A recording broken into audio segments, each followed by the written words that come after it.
Attention deck.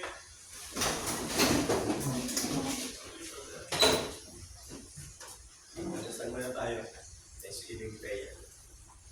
In the name of the Father, and the Son, and the Holy Spirit. Amen. And the Father, we thank you for the blessing, for taking for you. At the castle and poison, we ask you that them pass in Jesus' name. Amen. Our Mother, who art in heaven, hallowed be thy name. Thy kingdom come, thy will be done on earth as it is in heaven. Stay with your bread and forgive us our sins.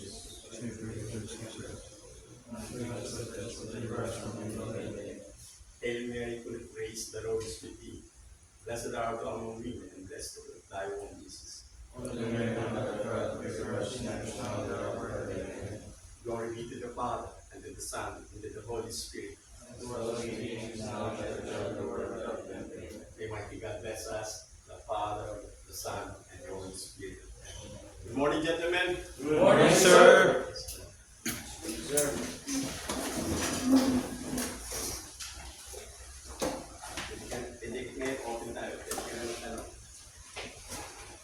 Sir, paano po kumuha ng ROB sa bank area po?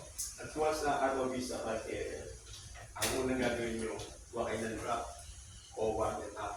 Pag nakuha nyo yung forward and up drop, divide by 2, na makuha yung midship.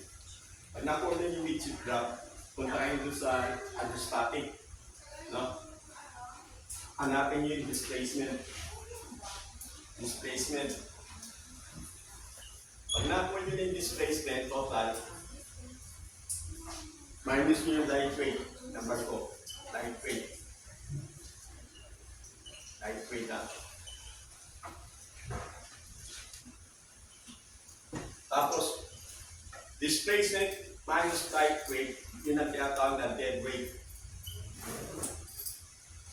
Dead weight. Yan, hindi naman ang dead weight, no? Minus mo yung mga, fuel oil. FO. Minus. Ano pa? Diesel oil. Minus. Water. H2O, water then. Ballast.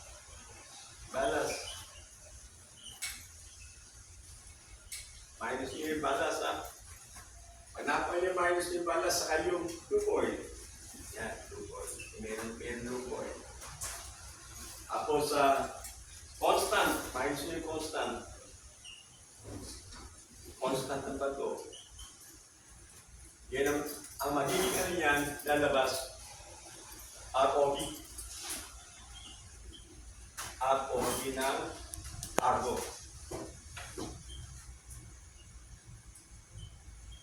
Yan ang magiging total. Pag yan, minanis nyo na yung dito, nakuha nyo na yung dead weight, minus yung fuel oil, diesel oil, water, ballast, lube oil, constant. Ang magiging result yun, carbon or carbon gold. Remaining on board. Kaya pag kayo nag-solve, yan lang gawin nyo. Sigurado, kabuhan yun, matalo nyo yung chicken. Okay? Okay, sir. Okay, gentlemen, please subscribe my YouTube channel, Cap TV, People TV. Thank you and God bless.